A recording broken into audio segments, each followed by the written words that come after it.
সুপ্রিয় দর্শক আসসালামু আলাইকুম, কেমন আছেন সবাই? আশা করি আল্লাহর রহমতে ভালোই আছেন। চলে এলাম আজকে একটা নতুন রেসিপি নিয়ে। চলুন তারা দেখে নিই আজকে রেসিপিটি। আজকে বানিয়ে নেব ফ্রুট কাস্টার্ড। এটা খেতে বেশ মজাদার। এরকমভাবে আপনারা রোজায় কিংবা গরমের মধ্যে তৈরি করে খেলে মন প্রাণ একেবারে জুড়িয়ে যাবে। এটা খুব সহজেই তৈরি করা যায়।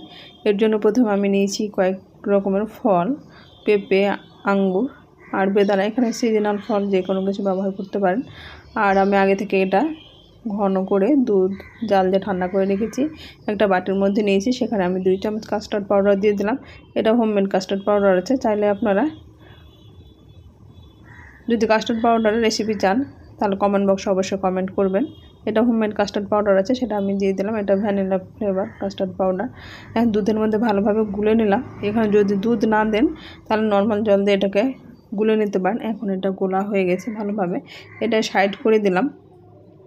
এখানে ফলের পরিমাণ আপনারা কম বেশি করে নিতে পারেন। আমি এই 3 রকমের ফল ব্যবহার করেছি, চাইলে আপনারা ড্রাই ফ্রুটসও ব্যবহার করতে পারেন। এইদিকে ওভেন একটা পাত্রে আমি 1 লিটার দুধ এখান থেকে আমি কিছুটা বাটির মধ্যে ঢেলে নিয়েছিলাম। আর বাকি দুধটাকে আমি ভালোভাবে গরম করে এটা মোটামুটি 700 ml মতো চলে এসেছে। দেখে বুঝতে পারছেন দুধটা অনেকটা ঘন হয়ে গেছে। এখানে যত বেশি দুধটা ঘন করবে তত কাস্টার্ডটা খেতে বেশ ভালো লাগে।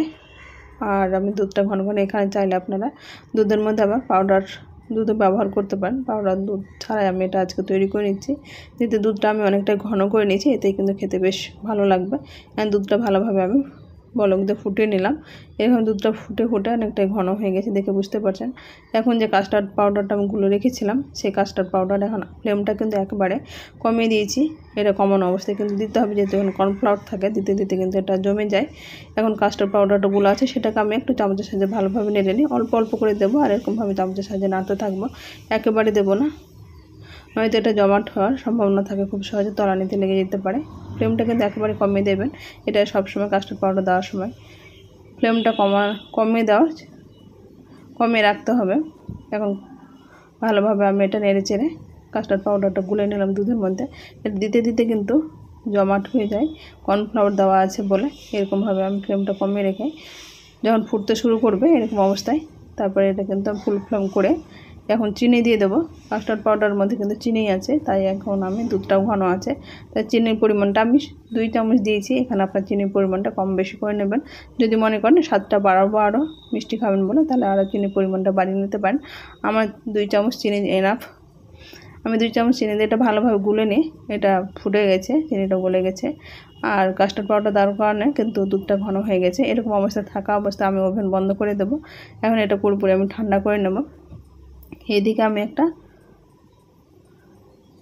টিফিন বাটি নিয়েছি, এখানে যে কোনো স্টিলের কিংবা প্লাস্টিকের নিতে পারেন। আমি প্লাস্টিকের এটা নিয়েছি। এটা ফ্রিজের বাটি আছে, সেই বাটিটাতে আমি এখন এটা ঢেলে দিলাম। এখান থেকে বুঝতে পারছেন হালকা গরম আছে। এটা পুরোপুরি আমি ঠান্ডা করে নিই, ফ্রিজের মধ্যে রেখে দেবো। মোটামুটি আধ ঘন্টার জন্য আমি রেখে দিয়েছিলাম নর্মাল ফ্রিজে। এখন নর্মাল ফ্রিজ থেকে বের করে দেখে বুঝতে পারছেন এটা অনেকটাই ঘন হয়ে গেছে, থিকনেস ভাবটা চলে এসছে। এখন এটা চামচের সাহায্যে আমি নেড়ে চেড়ে এরকমভাবে, চাইলে এটা যদি মনে করেন আরও আমি পাতলা খাবো তাহলে আরও আগে এটাকে নামিয়ে দিতে হবে। এটা ঘন খাবো আমি বলে এরকমভাবে আমি এটা থিকনেস ভাবটা নিয়ে চলে এসেছি। এখন বাটির মধ্যে এটা ঢেলে আমি কিছুটা যে ফলগুলো আমি দেখিয়েছিলাম সেই ফলগুলোর মধ্যে দিয়ে দেবো। এরকমভাবে ঠান্ডা ঠান্ডা খেলে কিন্তু রোজা ইফতারের সময় কিংবা সেহরিতে এরকম তৈরি করে রেখে যখন খাবেন তখন যদি ফল কেটে দিয়ে দেন, খেতে কিন্তু দুর্দান্ত লাগে। এরকমভাবে ইফতারের আগে একবার তৈরি করে খেয়ে দেখবেন। আর কমেন্ট বক্সে অবশ্যই কমেন্ট করবেন আমার রেসিপিটি কেমন লাগলো। আপনারা অবশ্যই কমেন্ট বক্সে কমেন্ট করবেন।